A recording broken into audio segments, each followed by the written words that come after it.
Lovely. Ah, such beautiful smiling faces. You guys look good. Hey, Lee, how you doing? Good, good. Gus, how you feeling? Oh, no, that's Michael.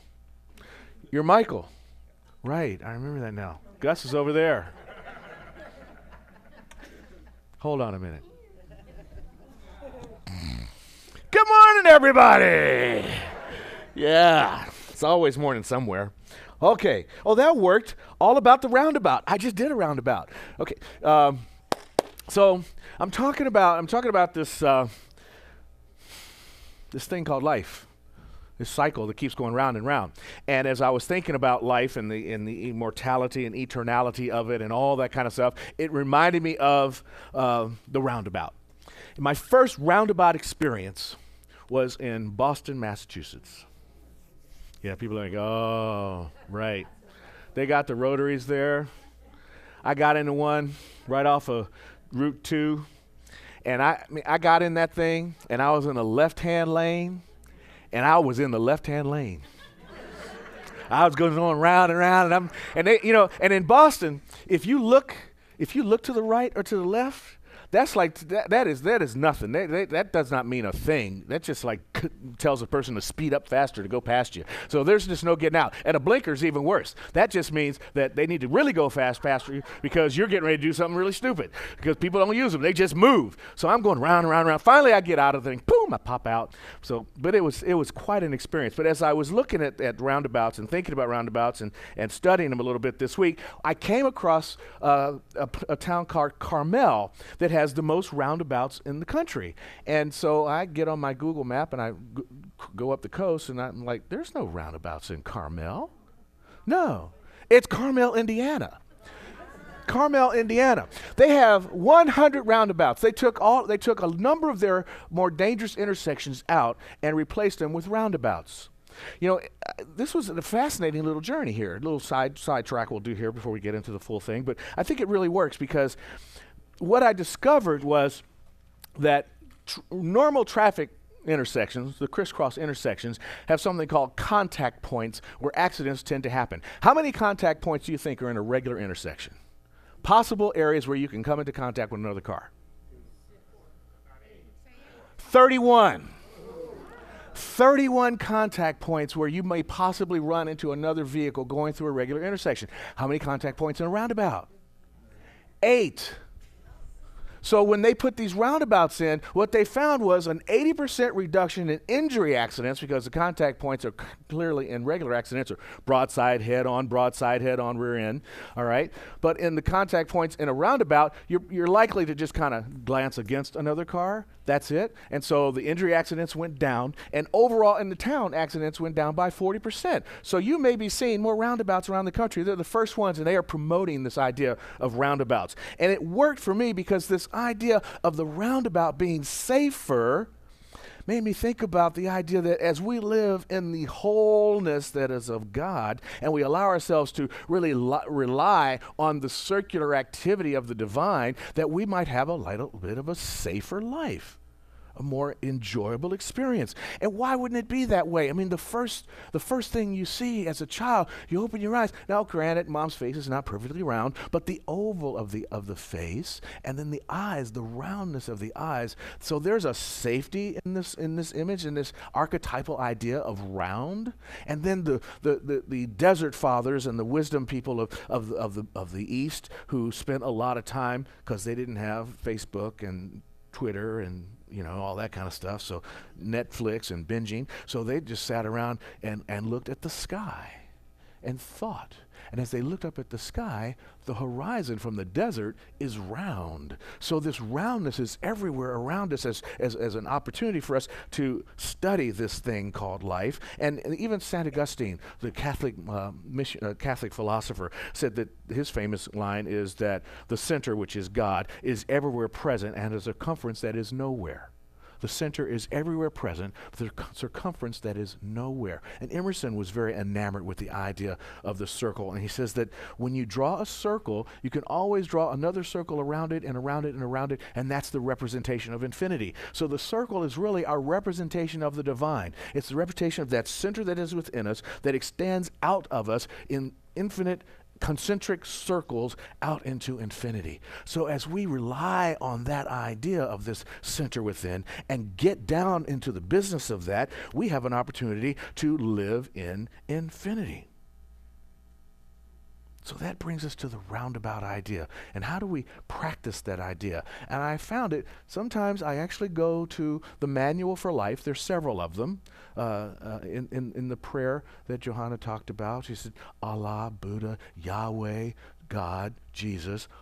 There's several of these manuals for life, the Bhagavad Gita, the Upanishads, the Quran, and the Bible. And I found something in Luke 6:38, which kind of excited me about this talk. It says, give, and it shall be given unto you. Good measure, pressed down, shaken together, and running over, shall be given to you. Nice, right? But here's the really good part of that phrase, the next part of it. For with the same measure that you measure it will be measured back to you.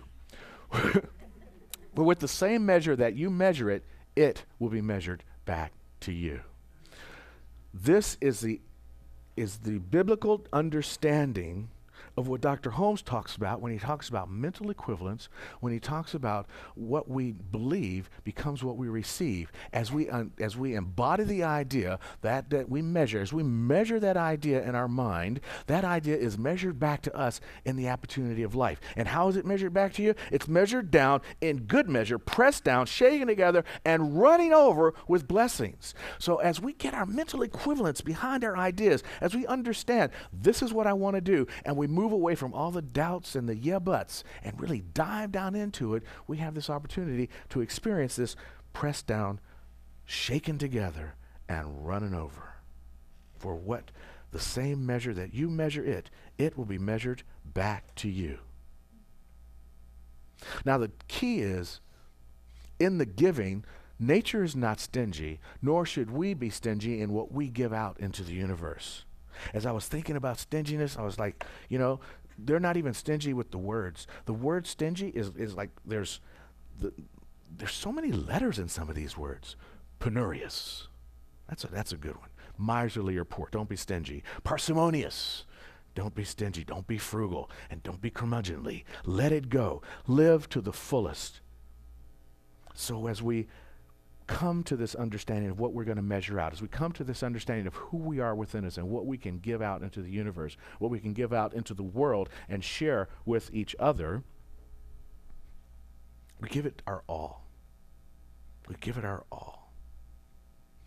When I'm working on my talks, sometimes I'm walking by the bookshelf that's in the hallway at the house there, and sometimes a book just jumps out at me. And one of the books that I read 4 or 5 years ago was a book called Anatomy of a Rose. And it's a lovely book about flowers. It talks about all the aspects of flowers and what the colorings of flowers are like and how the colorings on flowers lure the particular bugs in so they'll come in and help pollinate the flowers and grow the flowers, and that certain flowers are certain colors because the bugs they're going to attract can only see that color and not any other colors. Bugs some of them are color blind and some of them are singular in their color attraction, and that works for the flowers. But what really got me was some of the flowers that give their all, that refuse to hold anything back. Like the marigolds, which you can plant in your garden. They help to get other bugs away from your plants, so you plant marigolds in your gardens. But what I didn't notice about marigolds until just recently is that the marigold has a lot of buds on it, and when all those flowers have budded, it will start putting buds on its leafy plants, on its leaves. It'll give up its leaves to make more flowers. It's so into giving flowers, it gives up what it gets its nurture from, the leaves. It gives up its leaves for its flowers. Another one was a beautiful flower that I heard about. It's called La Reina de la Noche, the Queen of the Night. This is a cactus that grows a long, narrow stem, and only at night does it give up its flower. And the flower is so Brilliant. It's like luminescence. It's been described as like flashlights in the dark. You can see this, and it only blooms at night. It rises and it falls. I was going to show you a video of it, but go home and YouTube Lorena de la Noche, or Queen of the Night Cactus, and it'll show you this thing. It'll just open up, and it's brilliant in its phosphorus lighting. You know, it just gives it all its energy just for the night, and then it comes back down. Or the century plant, which doesn't live to be a century old. 20, 30, sometimes 50 years. But what it does do that's incredible is it shoots up that asparagus-type stalk, right? And then boom, it pops out its flower, and it does such an incredible flower that it gives its entire life to this flower. After it's flowered, it doesn't even live anymore. Now, I don't want you to give yourself over to the universe that much, but that's just an example that nature doesn't give nature gives its all in every aspect. And then this century plant, once it's up there, and that big, it's like a lightning rod that's just saying, "Come here, bats! Come here, hummingbirds! Come feed on me, so there can be more, because I'm going to die. So help me out." You know, this is the way nature does it. And Dr. Holmes really enjoys this idea. He says, to refuse to give is to refuse to live to the fullest extent. I must have done these in my sleep. And I looked at him like 3 times. Isn't it interesting how you do this? This is why they tell you, tangent, this is why they tell you to have a copywriter, because my brain totally fixed that. To be lived to the fullest. It just didn't even see the double T's, the double it's, or the double W, these in there. So anyway, I'm just giving it's exciting. It's inviting. Oh, it's emphatic. Right. Thank you. Nice attempt. I appreciate your support. I'm glad, Ligia, thank you for sitting in the front room and helping me out there with that. But the point of it still remains that what we are here to do is to give our fullest, and to live our life to the fullest by giving our fullest. There's something that happens when you do that. It's like that Gospel of Thomas line fragment. I think it's fragment number 70. If you don't give what is within you, if you give up what is within you, it will let you live. If you don't give up what is within you, it will destroy you. And if we hold back anything that is our gift, as we hold that back, that starts to ruminate within us, and it builds some kind of like for life, you know? If something doesn't feel quite right. And you know this, I mean, musicians know it all the time. When they're playing a song and they hit a note, they go, that just doesn't sound just right. Or when you're looking at a slide and you go, there's two thes in there, it just doesn't look quite right. You know, there's these opportunities we have to give our fullest that allow our lives to be more expansive, more joyful, more fun. That's what we get to do. That's how we get our good measure. That's how we get it pressed down and shaken together. And think about that. When you get your idea and you think it fully, right? Once it's there fully and it's being germinated and just rolling around in your thoughts, new ideas start to become a part of it, and the universe starts to coalesce to bring you those opportunities to see exactly what it is that you want to do, and then your good begins to just run absolutely over. You see, what we're trying to do is we're trying to apply physical and spiritual laws to our lives. There's a beautiful law called the law of radiation. And the law of radiation says that whatever it is that absorbs the most will emit the most. And since we're talking about the round that is God, whatever part of us can absorb the most that is God, right?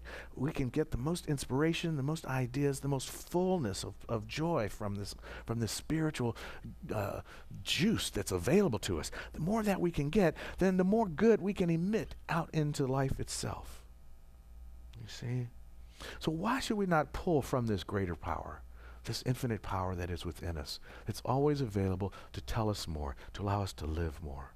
Why should we not pull from this magical energy so that we can do amazing things like the Michael Gott song, like David's song? Why can't we not let ourselves be that amazing, stretch and give our full measure so that it can be measured out to us in that same amount of fullness? Dr. Holmes says, if we have given out but little and received only an equal amount, we can begin to give out more, and just as surely as we do this, more will return to us. That's how he wrote it. Just like it's on the screen.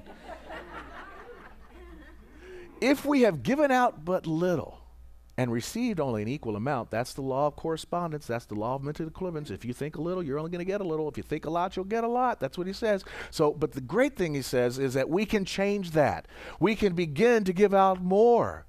Every single day we have an opportunity to change and to do it differently. If it hasn't shown up now, it can show up later, because you always have an opportunity to do a little bit more. I was talking to a couple of people who just came into the service a minute ago, Aaron and Nick, right? And I was telling them that, I get ticked off when people say life is short. No, life's the longest thing you're ever going to do in life. And this is great, because if I didn't do it well, I can do it better the next time, because I'm going to be around here until I'm not around here. And that's long enough, however long you get to be here. It just works out that way. And surely as you give out more, more will return to you. More joy, more satisfaction, more harmony with those around you, and a better sense of being, of purpose in your life, you see. See, belief becomes your acceptance. As you begin to believe it, you begin to accept it. Evelyn and I are in that 2019 leadership class for Center for Spiritual Living, for the city of Simi Valley. And thank you, Gregory, for wherever you are, for asking me to join up with that. He recommended me for it. Chamber of Commerce, he's up in the booth. Chamber of Commerce. Yes, 2019 Chamber of Commerce leadership class. Thank you, Maggie. Yeah, that's the one. But what happened last week is we were at the police station learning about the public safety aspects of town. And one of these guys that was talking showed this video that was so incredible. It was about a football team. And there's a player on the football team. He was kind of a rabble-rouser, but he had leadership qualities, but he hadn't dealt with his leadership qualities. He hadn't stepped to the forefront of being a leader, but the coach recognized that he was a leader. And because he was a charismatic kind of guy, when he acted up, then the rest of the team acted up, because they were following him as a clown, but he had different energy in him. And the coach knew this. And the coach said to him, called him out, and he says, "Are you on the team? I'm on the team. Are you going to give your best? I'm going to give my best. Your absolute best? I'm going to give my absolute best. Get out on all fours." And he gets the guy on all fours, and then he has another kid get on the guy's back. So here's this guy, and he's got another guy on his back, and he blindfolds him. He's on all fours, and he says, "I want you to get to the 40-yard line, or at the goal line." And he starts crawling, and he's going along. And he says, "Come on, give me more. Give it your best. Give it your all. Let it all out. Come on, keep going. Come on, keep going." And he's blindfolded, and he's going, "Coach, I can't do it anymore." "You got some more in you?"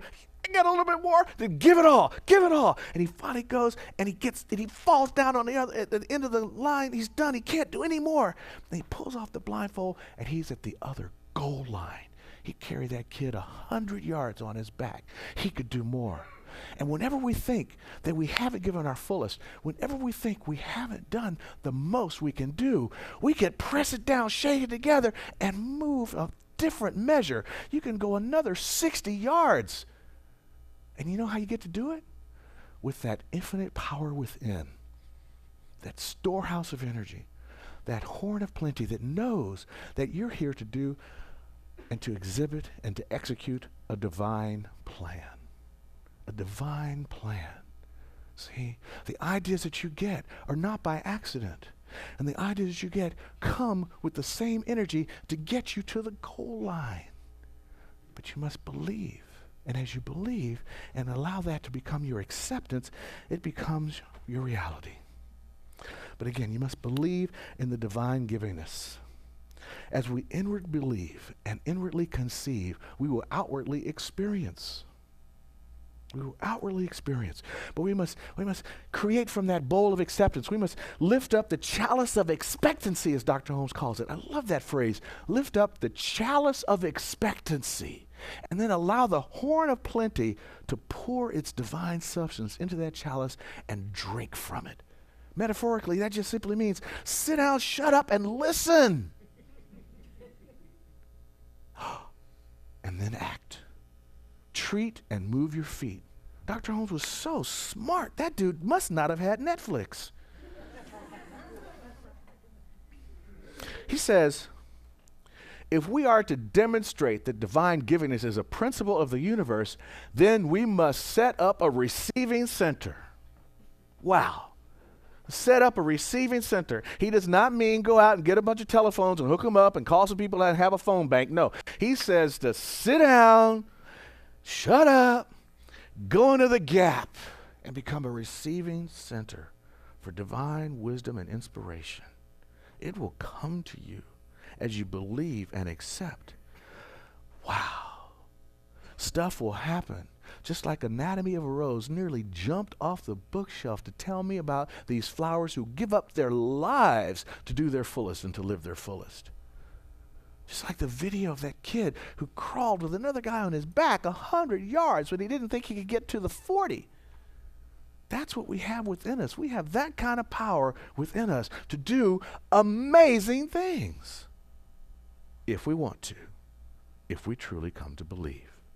If you believe that you are that divine center, ready to express the divine ideas, the God-inspired ideas that are waiting, the seeds of magnificence. And I'm not talking about, as I said before, I'm not talking about the next Mark Zuckerberg. You don't have to invent Facebook, Maybe it's just to decide to sign some people up for voting so that we can be the center that has 100% voting. Wouldn't that be incredible? Do you know what happens when a center can go to a representative or a congressperson or a city council member and say, our center has a 90% voter show up rate? You know what happens when you got that? That guy listens to you. Because in local elections, a local election is sometimes won by 15 or 20 votes. An assembly legislator in the California Assembly, that race sometimes is won by 25 to 100 votes. We can shift the consciousness of the country, at least our city and our state, by being active in politics. We can show our best. So thank you for signing up if you do. See, we are part of that divine circle of infinite expression. Meister Eckhart says, it is God's nature to give, and his existence depends on his giving. Isn't that interesting? It is God's nature to give, and his existence depends on his giving. God cannot do its thing without giving, and God can only give his stuff through us. We are the divine expression. We're the experience of God having life itself. So we're doing God a favor. How about that? Who knew? The Great One needs us. Sweet. I like it. We are that expression of God. Let's receive the gift. Let's experience this creative law of reciprocity that responds by reflection, by the ideas we have in mind. I'm thinking about John 1. It says, in the beginning was the Word, and the Word was with God, and the Word was God. The Word are ideas. The ideas are images, imagination.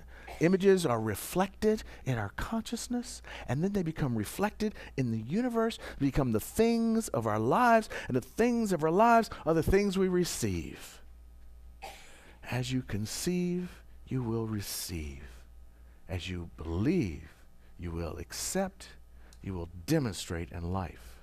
And it all happens in this roundabout kind of way that seems a little mystical, maybe sometimes magical, but it's actually just this divine givingness being fulfilled by means of each and every one of us. And so it is.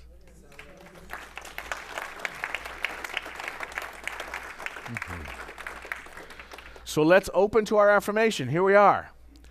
I am an open channel for God, or good. As I give, so I freely receive. Thank you. Beautiful. Thank you, David. It's now time for our prayer. And for a few faces I haven't seen before, what we do in Science of Mind is we believe in something called affirmative prayer. Spiritual mind treatment is what we technically call it. But it basically is that there is this one life that we know that is God. We recognize that experience. We unify our consciousness around that experience. Then we speak our good in affirmative terms, knowing that image, that idea that we hold and constellate around becomes reflected back through the spiritual laws into the experience of our life. Then we give thanks for that, and we just let it go because God and the law knows exactly what to do with it. So we're going to do that now together, and I invite everyone here, if you have a person in your life that you would like to have treatment for, or a condition in the world that you'd like to see treatment for, or just want to say thank you for the great life that you're experiencing, this is the time to speak that out loud into the room, and then we will pray together. I'll be the voice for all of us. Here we go. Patricia, safe travel.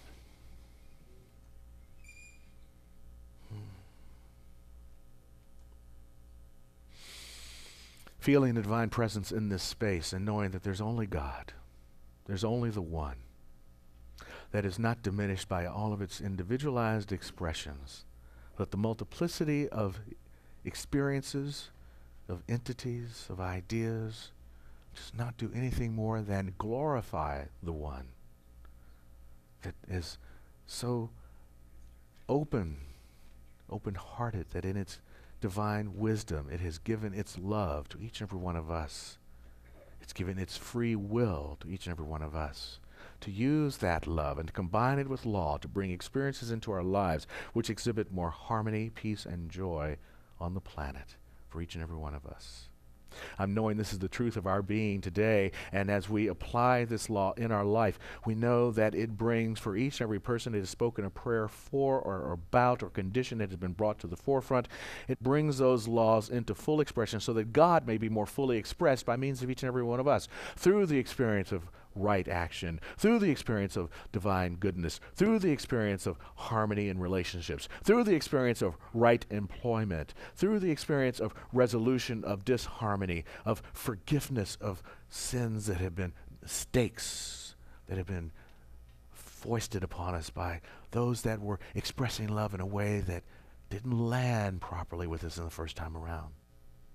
So we simply know that there is something mystical happening right now through this experience. There's something magical that takes place as we open ourselves to the divine presence and allow it to bless and heal and prosper us all. Feeling a deep sense of conviction in all that we imagine, all that we reflect into the law, I release it with gratitude into that law right now, knowing it returns back to us pressed down, shaken together, in good measure running over. And so it is. Mm-hmm.